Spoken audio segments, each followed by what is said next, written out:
মোৰ যিটো কাৰ্যকৰ্তাৰ ওপৰত মোৰ এটা ভৰসা এটা আছিলে, মই মানে কনফিডেণ্ট যে কাৰণ আমাৰ যিটো কাৰ্যকৰ্তা যিটো আমাৰ কাঠামো ষ্টাফ প্ৰমুখে হওক বা আমাৰ মানে বুথে হওক বা শক্তি কেন্দ্ৰ হওক বা মণ্ডলে হওক, আৰু যাৰ কাৰণে সেই কথাখিনি কৈছিলোঁ। গতিকে কাৰণ মই সেইটো দলৰ ওপৰত ভৰসা ৰাখি কৈছিলোঁ, এনে মই কোৱা নাই। পূৰ্বতো মই কৈছিলোঁ এনেকুৱা কথা বহুবাৰে কৈছিলোঁ, প্ৰতিবাৰ নিৰ্বাচনতে মই কওঁ।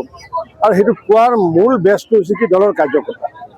আজি দলৰ কাজে বহুত মানুহে কৈছিলে যে ভৱানীপুৰত বহুত ভোট মানে CPM পাব, সৰুপেটত চিন পাব, মানে আননেচেচাৰী বহুত ধৰণৰ মানে প্ৰচাৰ ওলাইছিলে, সংবাদ মাধ্যমতো ওলাইছিলে, গুৱাহাটীতো ওলাইছিলে। মুখ্যমন্ত্ৰী মোক কেইবাবাৰো কথাষাৰ সুধিছিলে যে ভৱানীপুৰ সৰুপেটা অঞ্চলত ভোট আমি কম পাম নেকি।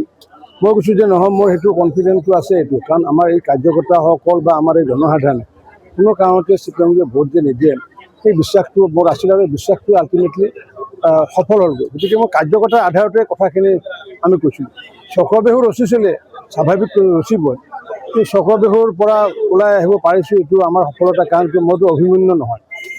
গতিকে অভিমন্যু হৈছে কি, মাকক হয়তো যেতিয়া দেউতাকে শিকাইছিলে তেতিয়া চক্ৰবেহুত সোমোৱাটো তেওঁ শিকিছিলে, ওলাই অহাটো শিকা নাছিলে। কিন্তু মোৰ দেউতাই কিন্তু মাক কিন্তু কেনেকৈ চক্ৰবেহুত সোমাব লাগে সেইটোও কৈছিলে, কেনেকৈ ওলাব লাগে সেইটোও কৈছিলে।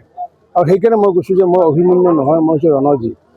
আৰু সেইকাৰণে মা দেউতাৰ নামটো ৰাখিছে ৰণজিৎ ৰাখিছে, মোৰ নামটো ৰঞ্জিত নহয়, মই ৰণজিৎ। মই যে ৰণজিৎ জিত হ'ম এই কথাষাৰ পূৰ্বতে কৈছিলোঁ, আজিও কৈছিলোঁ।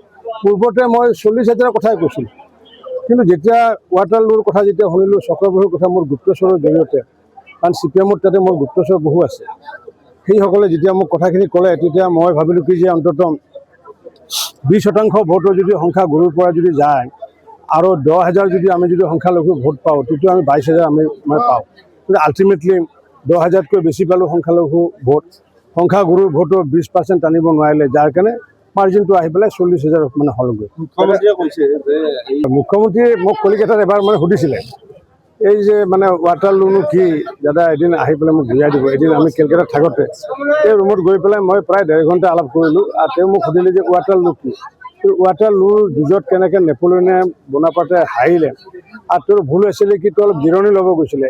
এই জিৰণি লোৱাৰ সময়তে সন্মুখৰ যিমানখিনি সেনা আছিলে, সন্মুখৰ প্ৰায় 30% সেনা তেওঁলোকে কি কৰিলে, পিছফালে গৈ পেলাই অৱস্থান কৰিছিলে। সেই কথাষাৰ নেপোলিয়ন বনাপাৰ্টে গম নাপায়।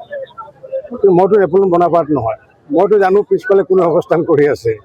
গতিকে সেইকাৰণে মানে মই কৈছিলোঁ ৱাটাৰলুৰ যুঁজত আমি পৰাজয় নহয় বুলি মই মুখ্যমন্ত্ৰী ডাঙৰ আগতে কৈছিলোঁ। আৰু সেইকাৰণে মুখ্যমন্ত্ৰী ডাঙৰীয়াই এইটো জানে যে আমি যে সহজে যাতে জয়লাভ যে কৰিম এই কথাষাৰ জানে।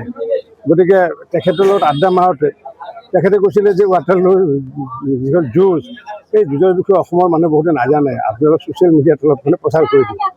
সেইকাৰণে মই ছ'চিয়েল মিডিয়াত প্ৰচাৰ কৰিছোঁ। আজি নাৰিকল ভাঙিলে বিজেপি কাৰ্যালয়ত উপস্থিত নাৰিকল আমাৰ কাৰ্যকৰ্তাসকলে ভাঙিছে।